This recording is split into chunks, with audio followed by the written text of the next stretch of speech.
Hi there, everyone. Mick back with March Manifests. Okay, what have I grabbed over the last month or so?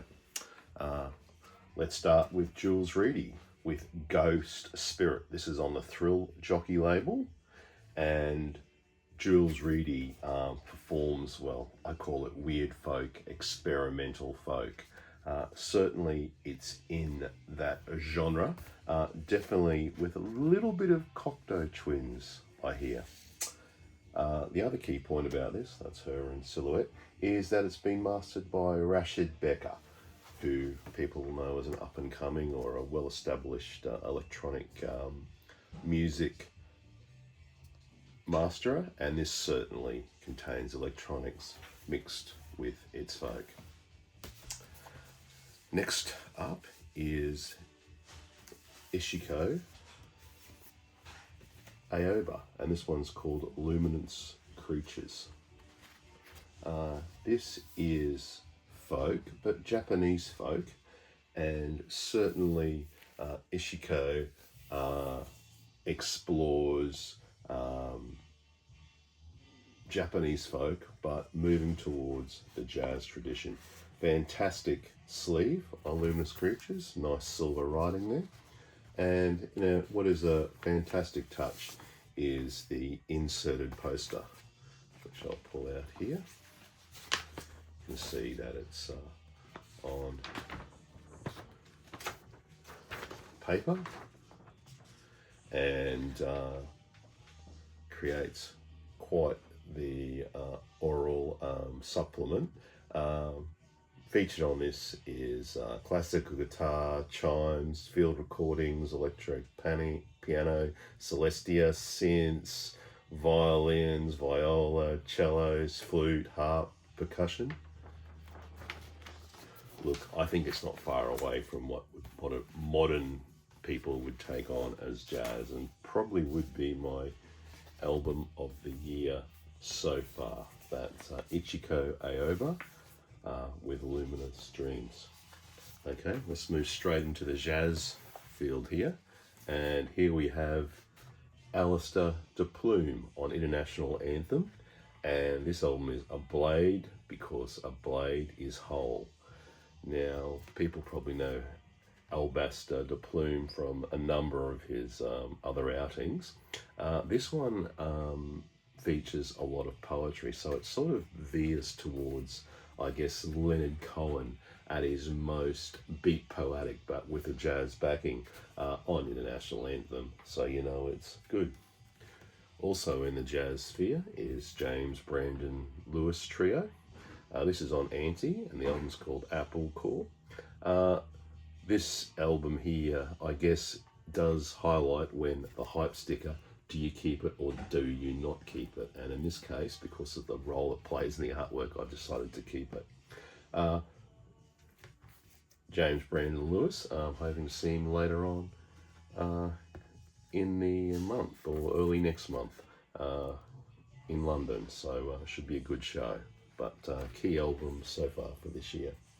Okay, let's pop over to the punk world a bit, and Lavender Flu, new one from them from this year.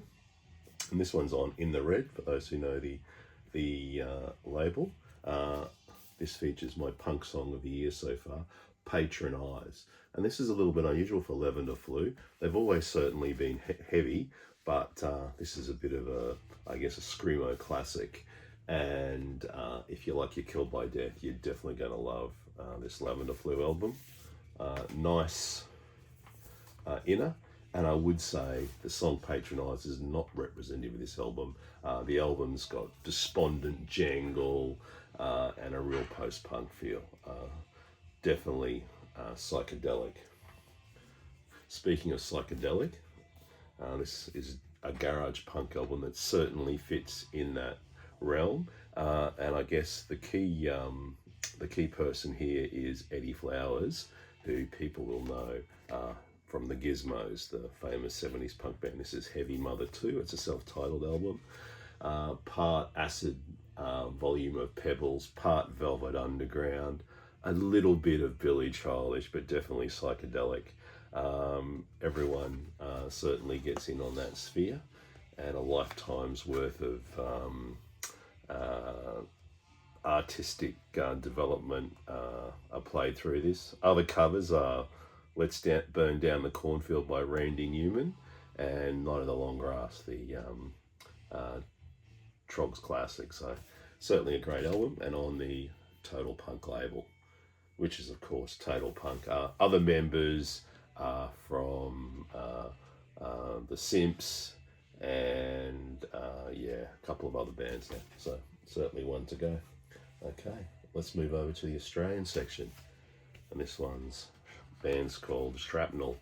And what you get with Shrapnel is Flying Nun Birds meets Syd Barrett. So I guess that probably does equal the Pin Group or something, but it's a little bit more jangle orientated than that. So an Australian band, I think this is their third album. This album's called Sedan Creator. Of interest is the liner notes, where they actually take the P out of the Blue Note presentation.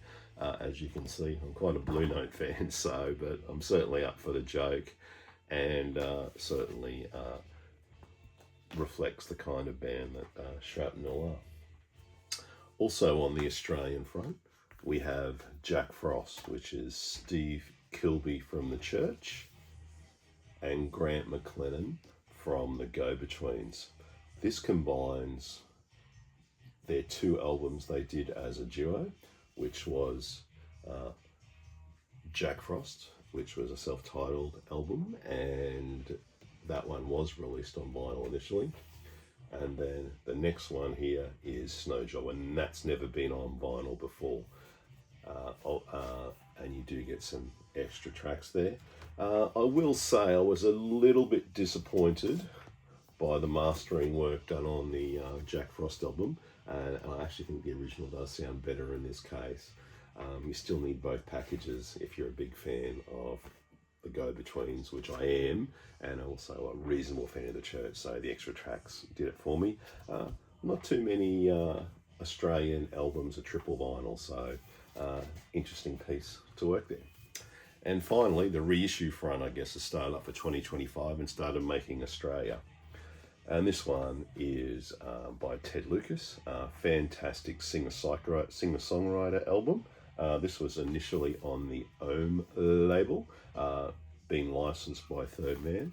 And we also, just to sort of help us understand the Ted Lucas journey, and the Ted Lucas journey is that of the private press type small label folk troubadour, and you get to hear that story there. Not an unfamiliar tale, but this album in its original format goes for several $100s, and in my case, to find a copy in Australia would be difficult or quite expensive.